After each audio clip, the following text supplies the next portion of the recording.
mtoto, like ningependa kujua anasema nini akituita mtoto, kwa sababu kulingana na mimi sio mtoto.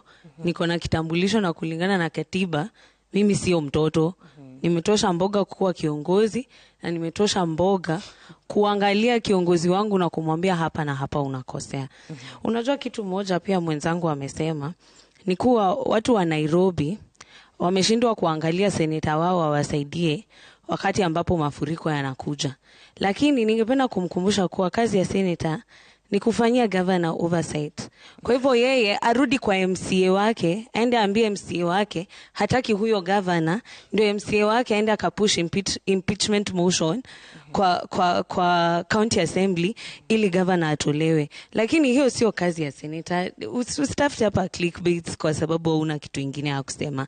Kitu cha pili ni kuwa IEBC ndio ambayo imepatiwa jukumu kubwa la kusaidia Wakenya kuangalia ni viongozi wepi ambao wanawekwa kama choice kwa Wakenya.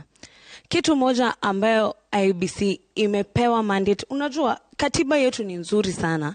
Mi huona haina makosa. Kwa sababu kabla kukue na Political Parties Act na Elections Act ambayo imepewa IEBC, hapo IEBC imepatiwa jukumu la kuregulate political parties. Vipi?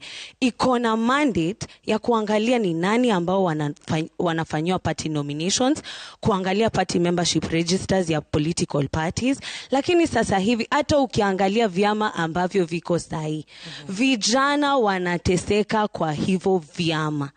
Kweli. Kuko na vyama vingine hapa wamekuja kwangu mimi Thika, kwa mfano mimi ninasimama kiti cha Thika Township Ward.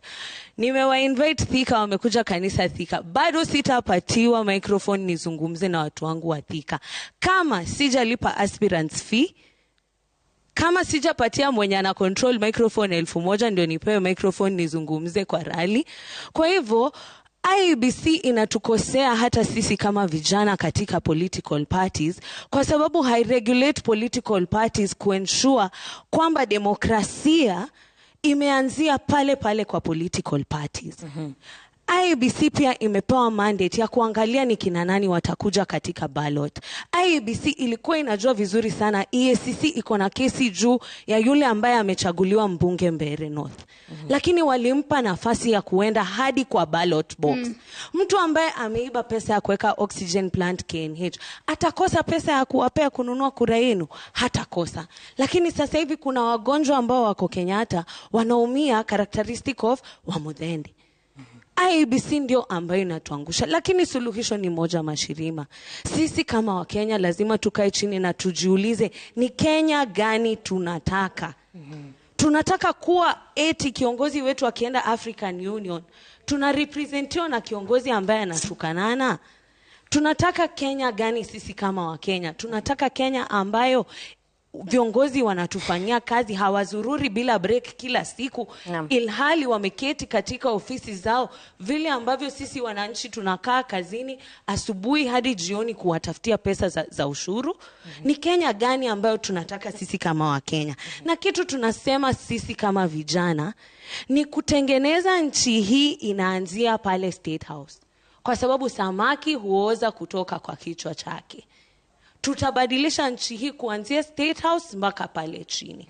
Kwa hivyo yule ambaye anajua hajafanyia watu kazi, aanze kuchukua virago vyake aende, kwa sababu hatutaki kazi hiyo. Sasa hivi Mashirima, Nairobi Dam inataka kuvuja. Wanaanza kuambia watu ambao wanaishi huko Mbagathi, Lang'ata, Kibra wahame waende wapi? Tuko na uongozi ambao haupati umati alternatives. Kazi yao ni kutuambia tu shida na kutuacha tuendelee kuteseka kwa shida.